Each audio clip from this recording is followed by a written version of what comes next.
Brasil registrou um prejuízo de 414 bilhões de reais em 2023, com o mercado ilícito de falsificações. Os dados são do último anuário da Associação Brasileira de Combate a essa prática. Só o setor de TV por assinatura teve perda de 15 bilhões de reais por causa da pirataria digital. No artigo 5º de hoje, vamos falar sobre os impactos negativos desta prática e sobre a legislação que envolve o assunto. Mas antes, vamos ver o que diz a nossa Constituição. O artigo 5º assegura a proteção às participações individuais em obras coletivas e a reprodução da imagem e voz humanas, inclusive nas atividades desportivas. E a gente conversa sobre as falsificações com Paulo Palhares, advogado de Direito Empresarial e Digital, e com Ian Ferrari Meyer, advogado e pesquisador de Direito.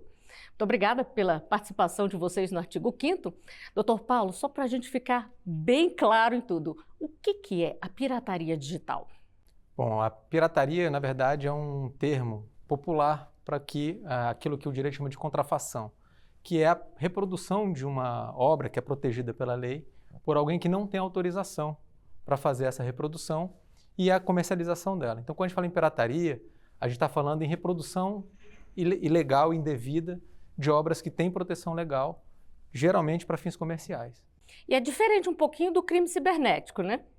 Na verdade, quando a gente fala de cybercrimes ou crimes cibernéticos, a gente tem uma gama maior de práticas que podem ser consideradas como crimes cibernéticos, que são aqueles crimes que são cometidos através desses meios cibernéticos, como você pode ter tanto a falsificação como, por exemplo, a exploração sexual de pessoas que não poderia estar sendo feita, você pode ter os ataques hackers, né? Eventualmente até para impedir o funcionamento de empresas, de instituições. A gente já teve alguns casos conhecidos no Brasil em que sites, às vezes, do governo ou de tribunais ficaram fora do ar por ação de criminosos. Isso tudo são considerados, estão abarcados pelos crimes cibernéticos. Doutor Ian, e quais são os desafios aí para coibir e punir a pirataria digital? Entre os principais desafios que a gente enfrenta, tanto para coibir como para punir, hoje em dia a gente enfrenta uma sociedade que já se manifesta por meio da internet. Então, além do mundo físico, ou seja, além das feiras, além dos outros ambientes mais comuns que a gente tinha até décadas atrás, a gente ganha um novo ambiente. Então, um meio informatizado, um meio da internet, um novo mundo. Então, nesse novo mundo, a gente tem a possibilidade de novas maneiras de poder cometer esse tipo de crime da pirataria digital.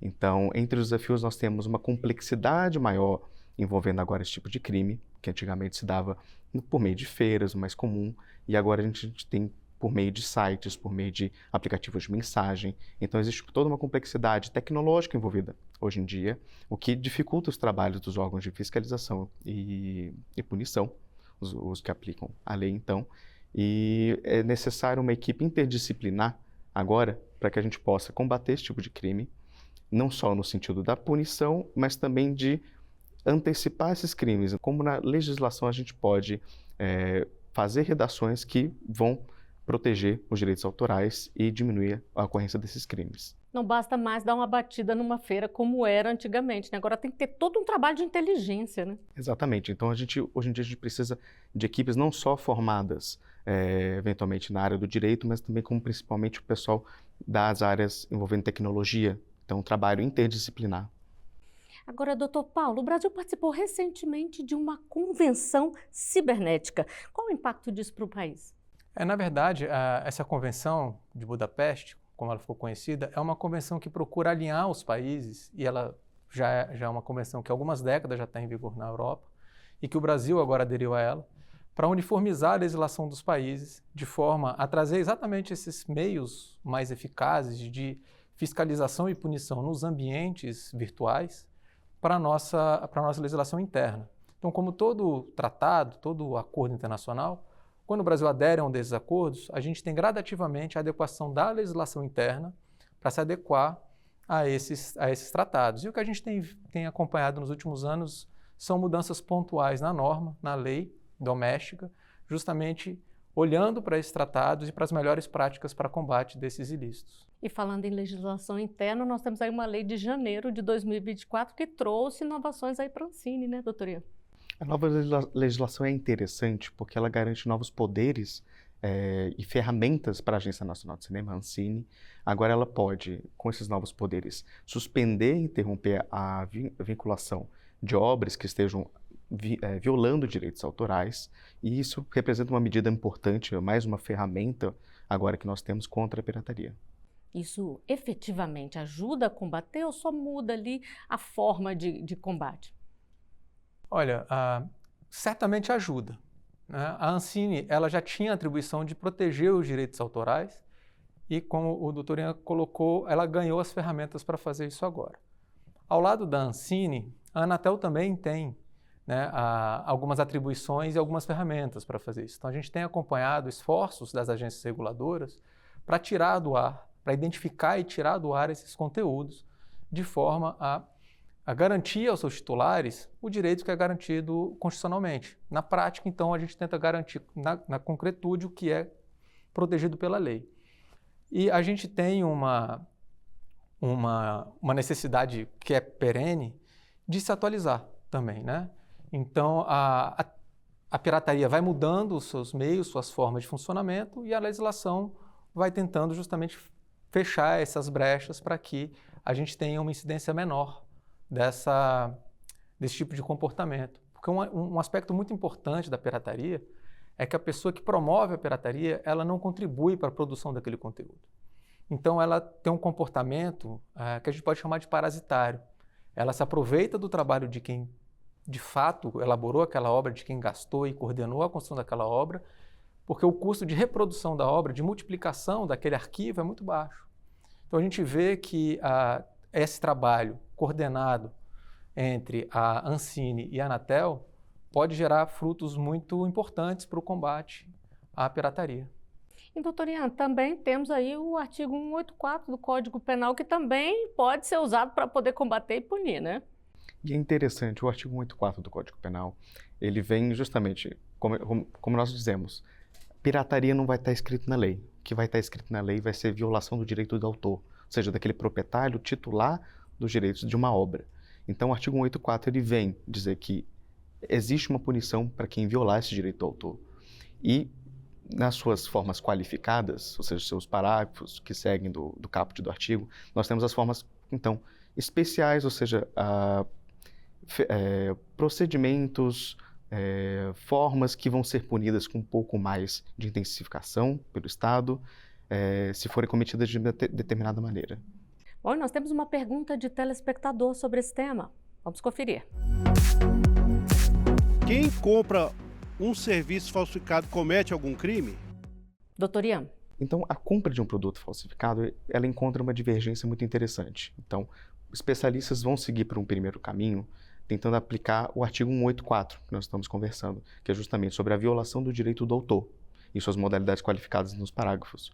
Mas também, de um outro lado, outros especialistas vão tentar encaixar esse tipo de atividade, esse tipo de conduta, no artigo 180, 180, ou seja, o crime de receptação, aquele que quando você adquire um produto, compra, sabendo que é fruto de crime, você então comete essa atividade que é punida pelo Estado. Muitas vezes antes, né, a pessoa ia numa feira, comprava lá um pendrive, um CD, um DVD. Hoje basta ligar a televisão, por exemplo, se for pegar um filme, um canal, né? Mas mesmo assim as pessoas precisam estar conscientes que estão fazendo algo errado, né, doutor Ian? Mesmo na modalidade digital, seja por meio de sites, por meio de aplicativos de mensagem, pelo telefone, essa conduta é punida. E, doutor Paulo, as diretrizes nacionais, elas estão alinhadas aí com as políticas internacionais de combate às falsificações, ao que a gente chama aqui de pirataria digital? O Brasil ele vem modernizando sua legislação, né? O marco principal na proteção da propriedade intelectual é um acordo que foi formado dentro da OMC, entre os acordos obrigatórios dos membros da OMC, existe um acordo chamado Acordo TRIPS, que fez uma modernização em toda a nossa legislação. Então, a partir do acordo TRIPS, a gente teve uma mudança da nossa lei de direitos autorais, da nossa lei de propriedade industrial, da nossa lei de medicamentos genéricos, né? Então, já desde a década de 90, o Brasil vem fazendo uma atualização da sua legislação e, mais recentemente, a gente tem feito mudanças um pouco mais pontuais para se adaptar a esses novos ambientes onde os crimes são cometidos, como o ambiente virtual. Agora, é bom a gente falar que Tanto faz, se for produto falsificado, seja digital ou não, é crime, né? É ilícito, é crime, pode ser punido tanto quem vende quanto quem compra. Vamos a mais uma pergunta de telespectador. Como o consumidor pode identificar e proteger-se contra os conteúdos digitais piratas? Doutor Paulo. Bom, o consumidor ele tem que ter sempre atenção no momento da aquisição para certos indícios. Então, um produto que é muito barato perto do produto, do valor de mercado dele, um produto que muitas vezes vem com uma apresentação duvidosa, a embalagem não é adequada, a embalagem não é uma embalagem que demonstra uma origem muito clara, mas até isso hoje a gente está tendo dificuldade, porque os falsificadores estão avançando e imitando inclusive a embalagem, imitando inclusive o formato, e muitas vezes o consumidor compra desavisadamente mesmo. Então a dica de ouro é o consumidor procurar um fornecedor de confiança e não clicar naqueles links que chegam com propagandas, porque geralmente é nesses links em que os malfeitores estão colocando à disposição os seus produtos. E a lei, doutorinha, ela faz diferença se for o crime cometido por um indivíduo ou se for por uma empresa? Sim, então a gente tem no artigo 180 justamente as qualificadoras do artigo. Então, quando da redação, quando da leitura das qualificadoras dos parágrafos, nós vamos ver um trecho falando sobre a intenção de obter lucro, seja direto ou indiretamente. Então, a punição ela é maior, sim, para quem tenta obter lucro em cima de produtos falsificados. Isso aí, tanto faz se for para uma empresa ou para um indivíduo. A questão é o foco e não quem é que está cometendo, doutor Paulo?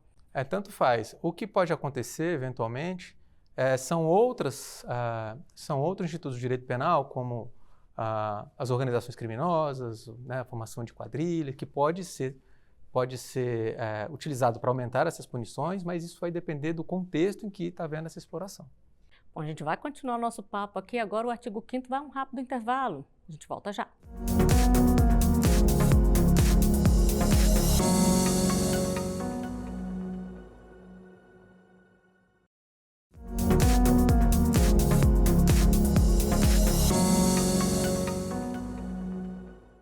O artigo 5º está de volta, falando sobre pirataria digital e seus impactos e como a legislação brasileira trata do tema.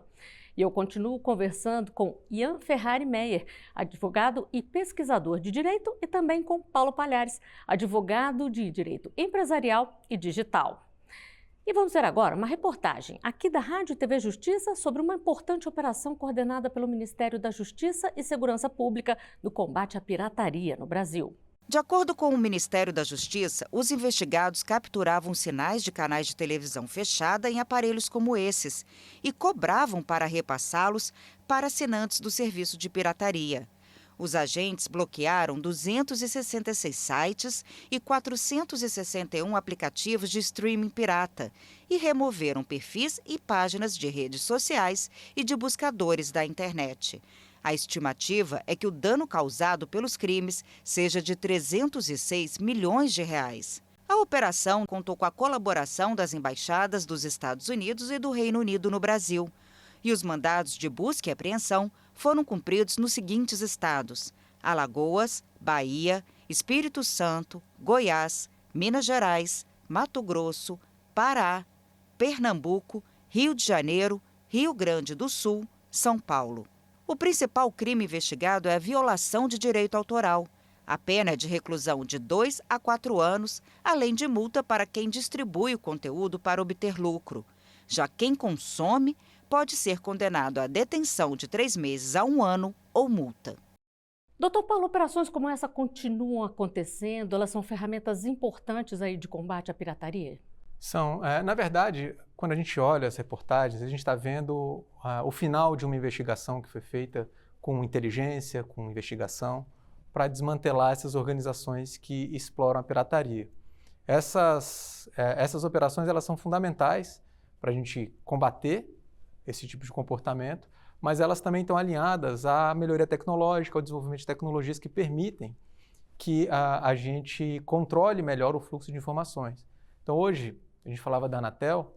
Recentemente, a Anatel desligou centenas de dispositivos, que são aqueles dispositivos que quebram a os sinais das redes de TV fechada. Então, para as pessoas que compraram os aparelhos, ficaram no prejuízo, né? E você, em um só movimento tecnológico, você desligou coisa de 2 milhões de aparelhos, o que é um impacto muito significativo nesse mercado.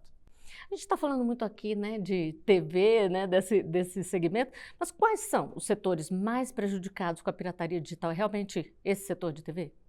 Olha, o setor de audiovisual, né, que envolve TV, cinema, é um setor muito impactado. Mas a gente também tem impactos, por exemplo, no mercado de games, né, de jogos, de videogames, que é um mercado que é bem maior do que o mercado de cinema hoje. Né? Hoje o mercado de games é quase 10 vezes maior do que o mercado de cinema, uma coisa realmente que chama a atenção.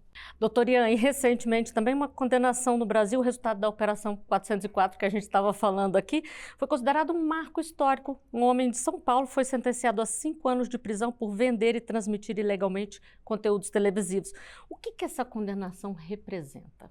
Essa condenação que se dá justamente na Operação 404, que tem início em 2019, justamente um trabalho em conjunto iniciado pelo Ministério da Justiça, juntamente com outros órgãos de polícia, até existe uma cooperação internacional com países como Argentina, Peru, os países do Reino Unido, Estados Unidos. Ela é uma condenação muito importante, por quê? E a primeira de quê exatamente? Então a gente tem um indivíduo que em 2020, ou seja, como o professor comentava, o que a gente vê é o final. Né? Então, um indivíduo em 2020, ele trabalhava justamente com IPTVs ilegais. E é uma condenação importante por quê? Porque é um trabalho da polícia, justamente, é o primeiro desses relacionados com IPTV que a polícia consegue identificar. Não é um simples distribuidor desses aparelhos, é uma pessoa que realmente controlava. É como se fosse um mega empresário, né? É um mega empresário, exatamente. Então, ele fazia um controle de IPTVs para mais de 21 mil assinantes. Então, isso causou um prejuízo ao longo dos últimos 12 meses da atuação dele de mais de 4 milhões. Pode servir para outros casos também, né? Pode criar aí uma jurisprudência? Exatamente. Então, como a gente vê como esses tipos de indivíduos trabalham com uma atividade que é relativamente nova, a justiça e os órgãos responsáveis pela aplicação da lei, como as polícias, conseguem entender mais a atividade deles e correr atrás dos lugares certos. Agora a gente vê, né, o doutor Paulo falou aqui das box que eles chamam e tal, isso é vendido na internet, basta você jogar lá que vai achar. Não é possível punir quem está vendendo diretamente ali, achar, é muito fácil achar as pessoas. A venda é punida pela lei, então mesmo que seja sua modalidade digital, ela é punida pela lei. Então o artigo 184 vem justamente para colocar uma violação de direitos autorais como algo punido pelo Estado. Então, esses aparelhos que transmitem outros tipos de programas, séries, documentários, estão fazendo isso de forma ilegal. Não estão colhendo impostos devidos, né? E causando prejuízos bilionários na indústria. Então, é um tipo de atividade punida e que cada vez mais vem sendo aperfeiçoada pelo ambos os lados, tanto quem investiga e pune, como as pessoas que estão cometendo esses crimes. E é bom a gente deixar claro aqui, né, doutor Paulo, para quem está nos assistindo, que esses aparelhinhos que são vendidos, muitas vezes a pessoa joga ali e ela acha que é até uma coisa legal, porque está num site oficial e tudo, mas se está pirateando um conteúdo que é de outra emissora, de outro canal de streaming, de uma empresa de cinema, por exemplo, não pode, né? Uma coisa que é importante que as pessoas terem em mente é que a falsificação, a pirataria, ela está relacionada não só com a violação do direito de autor, mas ela tem ligações, por exemplo, com as condições de trabalho das pessoas que estão envolvidas na cadeia de distribuição, com a sonegação de impostos, né? Com o financiamento de organizações criminosas. Então, aquele ato de se comprar ou se adquirir um produto que aparentemente é somente um ato de violação de um direito autoral, na verdade, por trás, você tem uma cadeia produtiva que está toda irregular. Então, são pessoas em condições, muitas vezes, análogas a condições de escravo. Você tem a burla, a violação das leis tributárias, sem um pagamento de imposto. Você tem a violação dos direitos das pessoas que contribuíram e que produziram essas obras. Então, é importante que as pessoas tenham a dimensão da gravidade que você adquirir esse tipo de produto. O senhor falou uma coisa interessante aí, tudo que tem por trás. E a gente já teve várias campanhas ao longo dos tempos mostrando essa cadeia, né? Tanto de trabalho escravo quanto de organizações criminosas. Faltam mais campanhas de conscientização? Olha, eu acho que a gente tem campanhas, né? A gente tem atividades interministeriais, né? O Ministério do Trabalho geralmente participa das discussões sobre a pirataria, ou a Receita Federal, né? Então a gente tem trabalhos nesse sentido, mas a gente tem que lembrar que esse problema social complexo, ele também vai ter uma solução complexa. A gente precisa ter a consciência das pessoas, a gente precisa ter os atos de repressão e as empresas têm desenvolvido tecnologia também.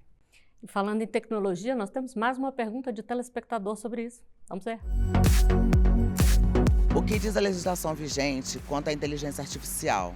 É usada para criar produtos ou arte?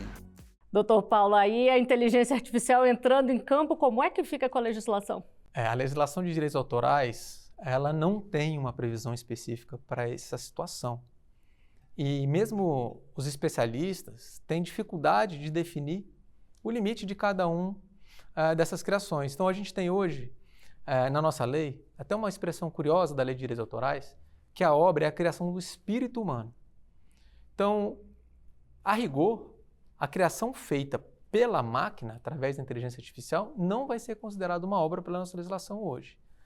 O debate hoje está deslocado para o fato de que as inteligências artificiais, elas buscam as informações em conteúdos já criados. Em conteúdos já criados, não relacionam, não citam eles e criam novos arranjos, porque a gente não consegue dizer que são uma criação de um espírito humano, mas são novos arranjos de organização daquela obra, e apresentam essa obra como uma obra original.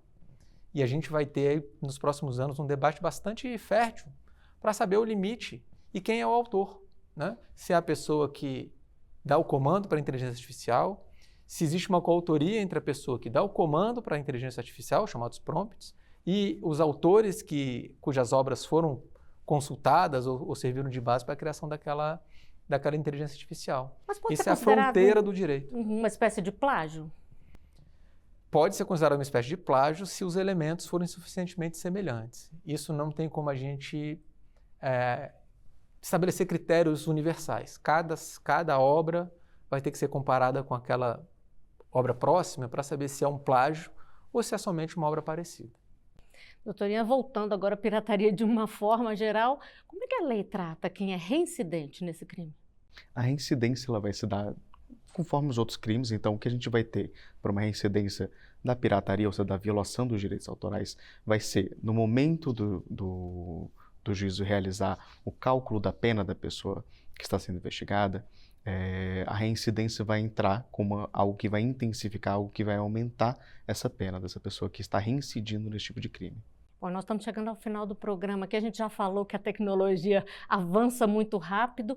Rapidamente aqui também, o que falta para a gente conseguir melhorar essa situação, doutor Paulo? Olha, em todas as sociedades, a gente tem o mercado paralelo, a gente tem o acometimento de ilícito, a gente tem esses agentes econômicos que procuram ofertar esses bens de forma irregular.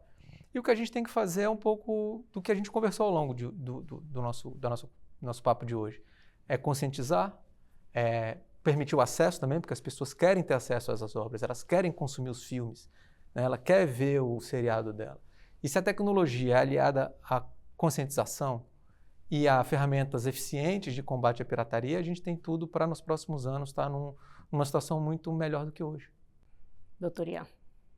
Hoje falta, acho que, um diálogo maior entre os setores da sociedade que estão relacionados com esse tipo de crime, sejam os que sofrem, ou sejam os, por exemplo, hackers legais, que são profissionais que realizam testes de como esse produto está sendo vinculado, como se dá a acessibilidade dele, qual é a vulnerabilidade dele. Então, acho que falta um pouco mais de diálogo entre esses setores para assim entender o que quer ser protegido, o que ainda não é eventualmente protegido, como está acontecendo esse tipo de violação, então, como as empresas estão sofrendo com isso, então, qual é o montante financeiro que está sendo perdido e quais são as estratégias que as próprias empresas, que muitas das vezes vêm de fora, não conhecem a legislação, elas estão aos poucos entendendo como isso funciona, o que elas querem e o que a gente pode adotar daqui para frente como redação legislativa. Então a gente tem que fomentar esse tipo de debate,